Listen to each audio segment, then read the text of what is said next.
नमस्कार मो संगीत निर्देशक राजकिशोर गोच्छायत। आज आम सुनैना बोली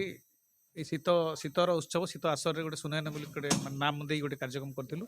जो प्राय 12 जन 10 जन कनसेप्ट थे 12 जन गीतिकार थे जो मैंने आकाशवाणी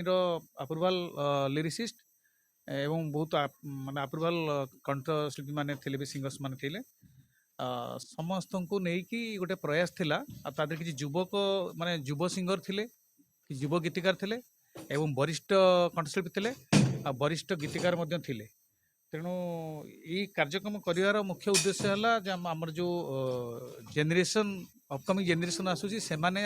खांटी ओडिया गीत पूरा टिपिकल ओडिया शब्द आउ ओडियार स्वर किंतु टिके आमे ताकू माने डिजाइन करिछु गजल अंदाज रे करिछु रागरागिणी ढांचा रे करिछु समस्त को भल लागुची बोली समस्त आपण माने भी तो देखुथिले तो एटा गोटे प्रयास रही आमर जो माने संगीतर धाराटा पुणी अपकमिंग जेनेरेशन को एटा जाऊ यही प्रश्नर उत्तर मत न पचारिक आपण पाखे भी आंसर अच्छी तेणु आमे जेहेतु ओडिया आमर गोटे भाषा रही गोटे संगीत रही गोटे संस्कृति रही तो से सब माने प्रायतः टिके लुचिया बसला मु अनुभव कौटि ना कौटि करि तो एबे एआई जो आसीगला जो विभिन्न प्रकार जो आसीगला कौन जो डिजिटल आसीगला डीजे आसीगला सेटा को आमर अपकमिंग जेनेरेशन सब आपणी सारे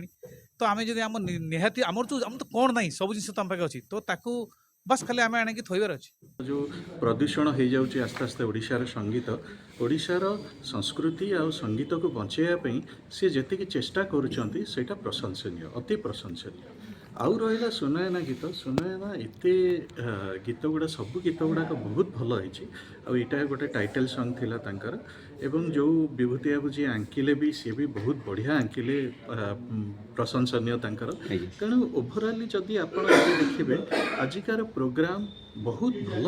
एवं एटा गोटे सोसाइटी को मेसेज होची भल गीत एबे भी होची एवं आगको भी हम एवं ओडिशार संगीत बहुत उच्चकोटी हम विश्व दरबार में प्रशंसनीय हम सेटा होची हमर चेष्टा हमर विशिष्ट गीतिकार को नहीं सांगरे आ कंठशिल्पी जो माने थिले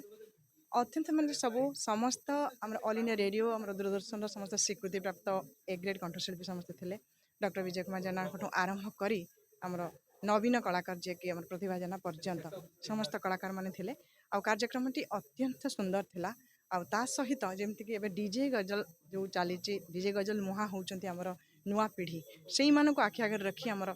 युवा पीढ़ी को पाई के हमर ओडिया गजल निर्माण करचंती हमर श्रीयुक्त राजकिशोर गोच्छायत तांको जेते भी धन्यवाद देले अंतररू कम पड़िबो आज कार्यक्रम अत्यंत मनोहर समस्त श्रोता माननकु एवं भावविह्वल तनय समावेश को समस्त कंठशिल्पी बहुत ही विमोहित करते मंत्रमुग्ध करते बहुत ही सुंदर थिला कार्यक्रम। नमस्कार।